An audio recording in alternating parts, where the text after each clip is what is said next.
Саламатсыздарбы, кабарлардын кечки чыгарылышы менен таныштырып, түз эфирде мен Альбина Жолоева. Өзгөндүн Кызыл Чарба айылында 32 үй кооптуу абалда. Жазы дарыясындагы суу ал үйлөрдү жеп кетүү коркунучунда турат.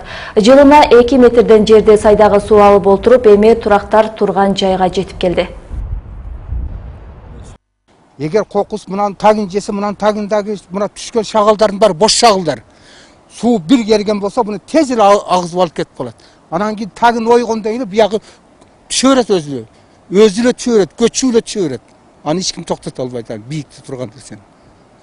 Жер азайып атат, а суу бизди жерди жеп кетип атат. Аны кызыккан эч ким жок. Жер керек да турбу? Ошону сактап калышыбыз керек. Азыр жергиликтүү тургундар чукул арада ал жерге атайын тосмо курулса экен деген мүдөдө турушат. Алардын үнүн кабарчыбыз Назгүл Ахунова угуп келген сюжетти кечки чыгарылышыбызда сунуштайбыз. Улуттук оппозициялык кыймылдын лидерлерин үйүндө коноктогон Абдылда Гапаров $23 000 жоголгону боюнча ИИМге, акыйкатчыга жана башкы прокурорго арыз жазды. Бул тууралуу ал өзү Азаттыкка кабарлады. Ош облустук милициясынын мурунку жетекчиси Абдылда Гапаров 9 апрелде улуттук оппозициялык кыймылдын лидерлерин коноктоп жаткан учурда үйүнө белгисиз адамдар бастырып келип аларды токмоктогонун айткан. Анын белгилешинче, акча ошол күнү жоголгон. Гапаров өз арызында бийликке жакпаган адамдар куугунтукталып, аларга карата жасалган иштердин бети ачылбай жатканын белгилеген. Ош шаардык милициясы Гапаровдун үйүндө токмоктордун изи калбаган деген жүйө менен кылмыш ишин ачкан эмес.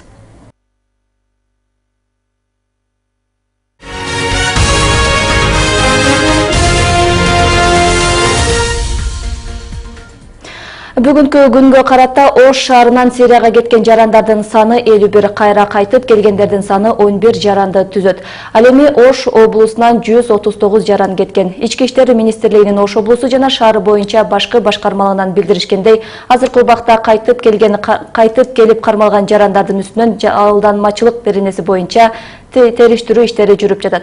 Согуштук аракеттерге аралашып келген жарандар коомчулукка кооптонуу жаратпоо үчүн көзөмөлгө алынган. Ички иштер министрлигинин март айындагы маалыматында республика боюнча Сирияга кеткендердин саны 310го жетти. Белгилей кетсек, Ош шаарында түрдүү диний уюмдарга мүчө болуп катталган 112, облус боюнча 360 жаран бар. Күч органдары УКМК жана дин өкүлдөрү жарандарга түшүндүрүү иштерин жүргүзүп жатканы менен Сирияга азгырылган жарандардын саны токтобой жатканы айтышат. Мындан ары камсыздандыруу полисинин тарифи патенттин өлчөмү менен эсептелбейт. Социалдык камсыздандыруу тууралуу мыйзамга толуктоолор киргизилип, системада өзгөрүүлөр болду. Ага ылайык ишкерликтин түрүнө карап, орточо маянанын эсебинде төлөмдөр жүргүзүлөт. Ал үчүн ар бир аймактагы орточо маяна аныкталды. Ош шаарында бул сумма 9417 сомду түздү. Мында патентке 1000 сом төккөндөр да орточо маяна менен эсептелгендиктен түшүнбөстүктөр болууда. Майрам Жоробаева жеке ишкер, ай сайын ыктыярдуу патент төгүп турат. Камсыздандыруу полисине да патенттин өлчөмүнө жараша каражат төлөйт. Бүгүн да аны толтуруу үчүн барган. Бирок суммасы буга чейин төлөп жүргөнүнөн башка чыкканын айтат. Тактап айтканда төлөмдүн суммасы өсүп кетиптир.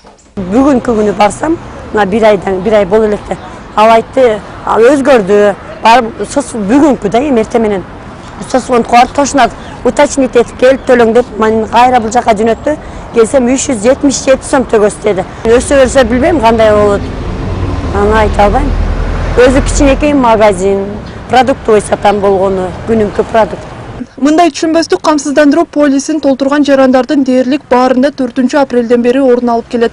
Анткени камсыздандыруу системасына өзгөртүүлөр киргизилген мыйзам ошол күндөн тартып күчүнө кирген. Буга чейин камсыздандыруу полиси патенттин өлчөмүнөн 25% болсо, азыр орточо айлыктын суммасынан чыгарылат. Ар бир аймактын орточо айлык маянасы такталган. Ош шаарында орточо маяна 9417 сом болуп аныкталып, ыктыярдуу патенттегилерге 4%, милдеттүү патенттегилерге 10%, ал эми отчет түрүндө тапшыргандарга да 10%ды түздү. 30 жыл иштедим, 40 жыл иштедим. Менин айлыгым мынанча болчу, анан кийин бүгүнкү күндө ушундай бир арзыбаган 2000 сом, 3000 сом пенсия чектеп койдум деген бизде жана нараачылыктар көп.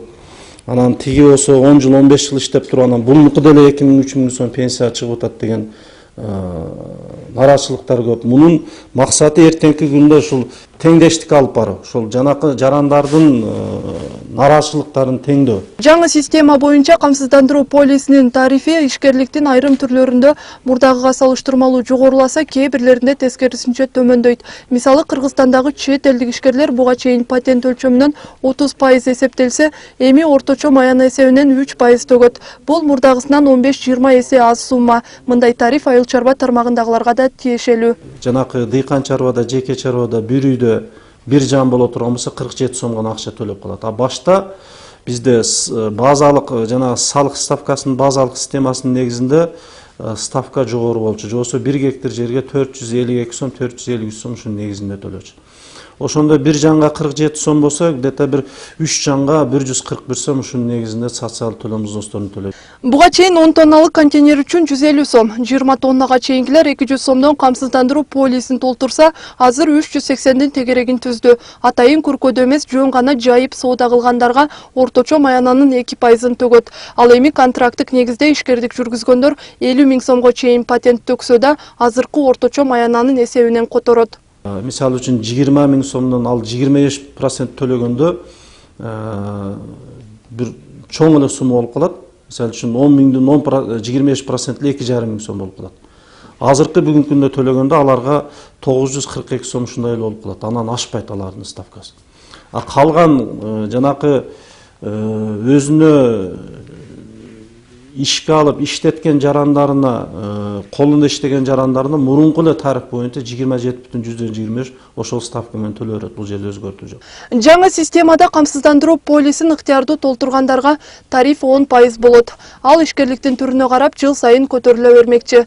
Мисалы, айыл чарба тармагындагы тариф учурда 0,5% болсо, 2017 жылы толук 1%ды түзөт. Ал эми ыктыярдуу патент азыр 4% болсо, 4 жылдан кийин 10%га жетет. Эске сала кетсе, камсыздандыруу системасын өнүктүрүү концепциясы 2014 жылы иштелип, өлкө башчысы жарлыкка 19 мартта кол койгон. Назгүл Ахунова, Азам Бузриков, Ынтымак. Кара Суу районунун Нариман айылдык кеңешинин төрагасы УКМК кызматкерлерине 2000 акш доллар өлчөмүндө пара берип жатып кармалды.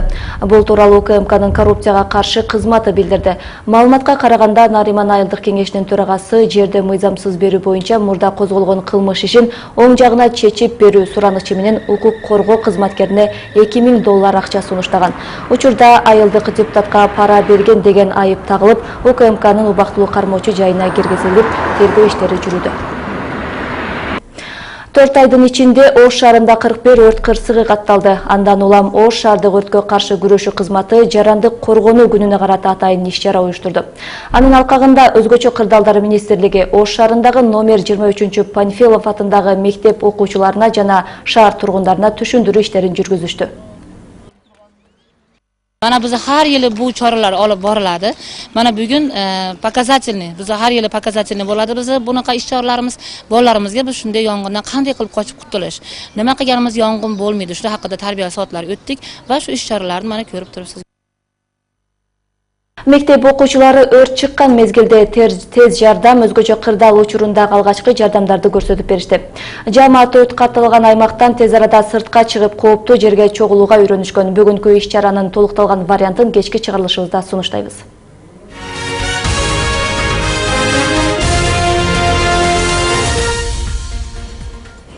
Медицина факультетинин 14 студенти 2 жума Германиянын клиникасында болуп кайтышты. Дарылоо адистиги боюнча 13 студент, ал эми педиатр адистиги боюнча бирөө тандалып алынган.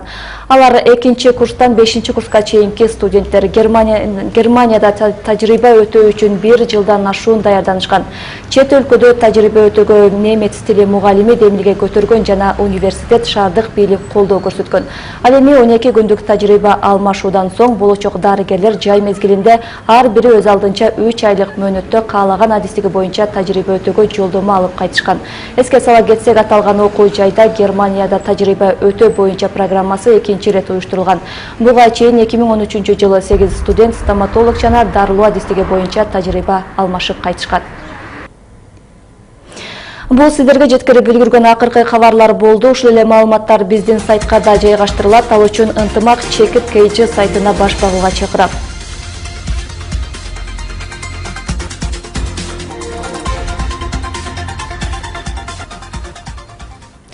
Мен сиздер менен кечки саат 8-ге чейин коштошом, кечиңиздер көңүлдүү болсун.